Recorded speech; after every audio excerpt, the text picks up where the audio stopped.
নমস্কাৰ এই মুহূৰ্তত আহি পৰিছে ৰাজ্যখনৰ বাবে খন্দিয়াৰ কেইবাটাও বিগ ব্ৰেকিং নিউজ। আজি 7 মে অসমৰ লগতে ভাৰতৰ বিভিন্ন প্ৰান্তৰ পৰা খন্দিয়াৰ কেইবাটাও খবৰে আহি পৰিছে। এই মুহূৰ্তত জনাই আছো এটা ব্ৰেকিং নিউজ। আজি অপাৰেশ্যন সিন্দুৰ আৰম্ভ হৈছে। অপাৰেশ্যন সিন্দুৰত এইবাৰ ভাৰতৰ প্ৰথমটো আক্ৰমণত 100ৰো অধিক পাকিস্তানী নিষিদ্ধ সংগঠনৰ সদস্যৰ মৃত্যু হৈছে। 100 সন্ত্ৰাসবাদীৰ মৃত্যু হৈছে ভাৰতীয় সেনাৰ আক্ৰমণত। এই মুহূৰ্তত এটা বিগ নিউজ জনোৱাৰ চেষ্টা কৰিছো। ভাৰতৰ আক্ৰমণত এই পৰ্যন্ত 100 পাকিস্তানী সন্ত্ৰাসবাদীৰ মৃত্যু হৈছে। 9টা সন্ত্ৰাসবাদীৰ ঘাটিত এয়াৰ ষ্ট্ৰাইক এবাৰ বায়ু সেনাৰ মাজনিশা 1:45 ভাৰতে চলাইছিল অপাৰেশ্যন সিন্দুৰ। 12খন সুখয় 8খন ৰাফেল বিমানেৰ আক্ৰমণত নামিছিল ভাৰত আৰু LOCৰ বাহিৰৰ পৰাই ভাৰতে দেখুৱাইছিল নিজৰ শক্তি। এই মুহূৰ্তত এটা ৱাৰ ব্ৰেকিং জনোৱাৰ চেষ্টা কৰিছো। পাক অধ্যুষিত কাশ্মীৰকে ধৰি 9টাকৈ স্থানত চলিল অপাৰেশ্যন সিন্দুৰ। ভাৰতক প্ৰত্যুত্তৰ দিব বিচৰা 2খন যুঁজাৰু বিমান ধ্বংস হৈছিল অপাৰেশ্যন সিন্দুৰত। আৰু ভাৰতীয় ডিফেন্স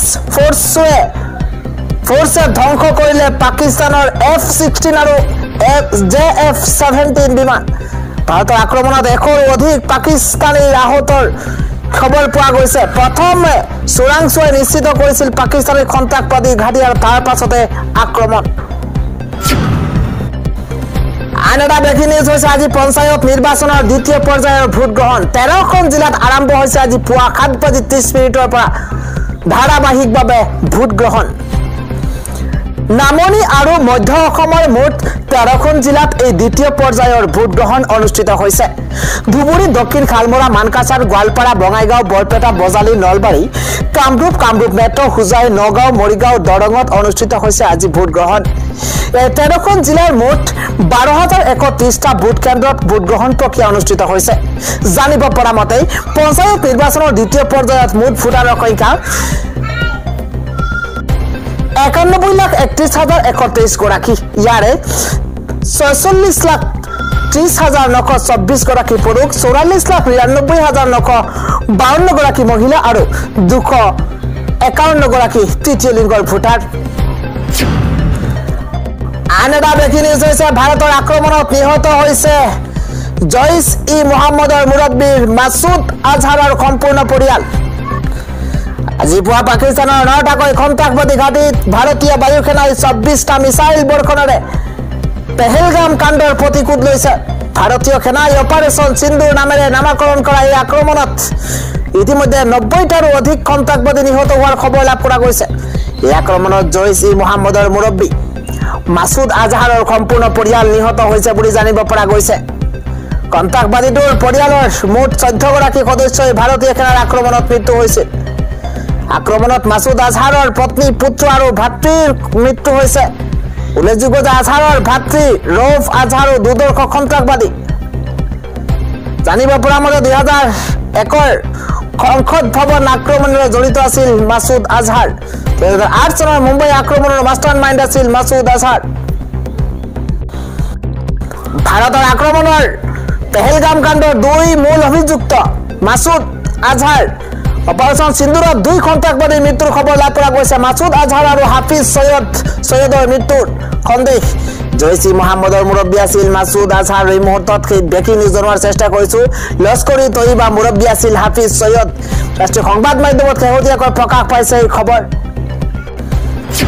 আন এটা ৱাৰ ব্ৰেকিং জনোৱাৰ চেষ্টা কৰিছো। ধৰাশায়ী হৈ পৰিছে পাকিস্তান। মাত্ৰ 25 মিনিটতেই পাকিস্তানলৈ 24টা ক্ষেপণাস্ত্ৰ নিক্ষেপ কৰিছে ভাৰতীয় সেনাই।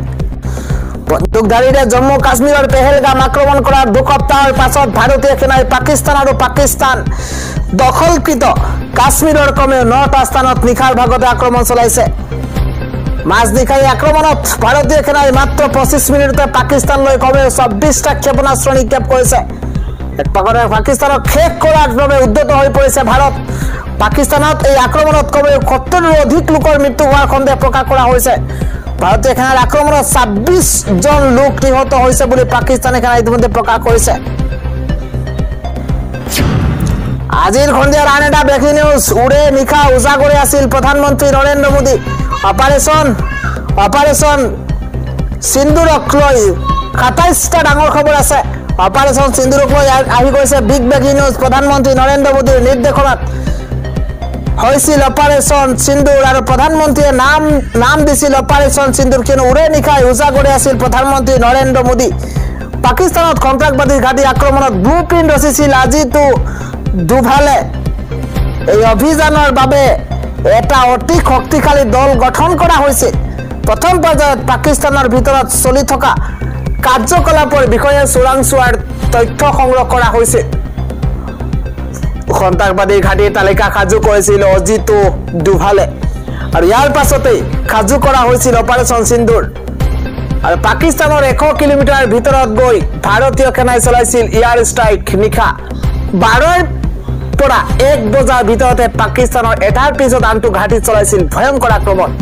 মুঠ 10টাকৈ সন্ত্ৰাসবাদী ঘাটিত আক্ৰমণ কৰিছিল ভাৰতীয় সেনাই। পাকিস্তানৰ প্ৰাক অধিকৃত কাশ্মীৰৰ বুকু বিদীৰ্ণ কৰি গৰজি উঠিছে ভাৰতীয় বায়ু সেনাৰ অত্যাধুনিক যুদ্ধ অস্ত্ৰ। ভাৰতীয় বায়ু সেনা, নৌ সেনা, স্থল সেনাই যুটীয়াভাৱে পাকিস্তানত চলাইছিল অভিযান। পাকিস্তানৰ এয়াৰ ডিফেন্স ব্যৱস্থাই ৰুধিব নোৱাৰিছে ভাৰতীয় বায়ু সেনাৰ অত্যাধুনিক অস্ত্ৰ। আন এটা খবৰ হৈছে ভাৰতৰ এটা এয়াৰ ষ্ট্ৰাইকতে বেকফুটত পাকিস্তান। নিৰ্লজ্জ আত্মসমৰ্পণ পাক প্ৰতিৰক্ষা মন্ত্ৰী। ভাৰতৰ এটা এয়াৰ ষ্ট্ৰাইকতে নেগুৰ পেলাইছে পাকিস্তানে। এই মুহূৰ্তত বিগ নিউজ। ভাৰতক প্ৰত্যুত্তৰ দিবলৈও এতিয়া শক্তিহীন পাকিস্তান। সন্ত্ৰাসবাদীক পোহপাল দি নিজৰ দেশৰ জনতাৰ সন্মুখতেই বেকফুটত পাক। ভাৰতে পুনৰ আক্ৰমণ নকৰিলে পাকিস্তানে আক্ৰমণ নকৰে বুলি স্বীকাৰ পাক প্ৰতিৰক্ষা মন্ত্ৰীৰ। এই মুহূৰ্তত এটা বিগ নিউজ ৱাৰ ব্ৰেকিং জনোৱাৰ চেষ্টা কৰিছো। পাক প্ৰতিৰক্ষা মন্ত্ৰী খ্বাজা আসিফৰ নিৰ্লজ্জ আত্মসমৰ্পণ। ভাৰতে পুনৰ উচতনি নিদিলে আমি আক্ৰমণ নকৰো, এইদৰে কোৱা হৈছে পাকিস্তানৰ তৰফৰ পৰা। পাকিস্তানী মিডিয়াত ভাৰতক আক্ৰমণ নকৰো বুলি স্বীকাৰ কৰিছে খ্বাজা আসিফে। ভাৰতৰ এটা এয়াৰ ষ্ট্ৰাইকতে নেগুৰ পেলাইছে পাকিস্তানে। সন্ত্ৰাসবাদীক পোহপাল দি নিজ দেশৰ জনতাক সন্মুখতে বেকফুটত পাক দেখিবলৈ পোৱা গৈছে। ভাৰতে পুনৰ আক্ৰমণ নকৰিলে পাকিস্তানে আক্ৰমণ নকৰে বুলি স্বীকাৰ পাক প্ৰতিৰক্ষা মন্ত্ৰীগৰাকী। জনাই গৈছে এটা বিগ নিউজ। পাক প্ৰতিৰক্ষা মন্ত্ৰী খ্বাজা আসিফৰ নিৰ্লজ্জ আত্মসমৰ্পণ। ভাৰতে পুনৰ উচতনি নিদিলে আমি আক্ৰমণ নকৰো, এইদৰে মন্তব্য আহিছে পাকিস্তানী মিডিয়াত। ভাৰতক আক্ৰমণ নকৰো বুলি স্বীকাৰ কৰিছে এইগৰাকী খ্বাজা আসিফে। ভাৰতৰ এটা এয়াৰ ষ্ট্ৰাইকতে নেগুৰ পেলাইছে পাকিস্তানে। ভাৰতক প্ৰত্যুত্তৰ দিবলৈও এতিয়া শক্তিহীন পাকিস্তান। এইদৰে দেখিবলৈ পোৱা গৈছে ভাৰতক প্ৰত্যুত্তৰ দিবলৈ এতিয়া শক্তিহীন হৈ পৰিছে পাকিস্তান। ভাৰতৰ এটা এয়াৰ ষ্ট্ৰাইকতে নেগুৰ পেলাইছে পাকিস্তানে। ভাৰতে ধাৰাবাহিকভাৱে আক্ৰমণ কৰিছে আৰু ভাৰতৰ ওচৰত ধৰাশায়ী হৈ পৰিছে এতিয়া পাকিস্তান।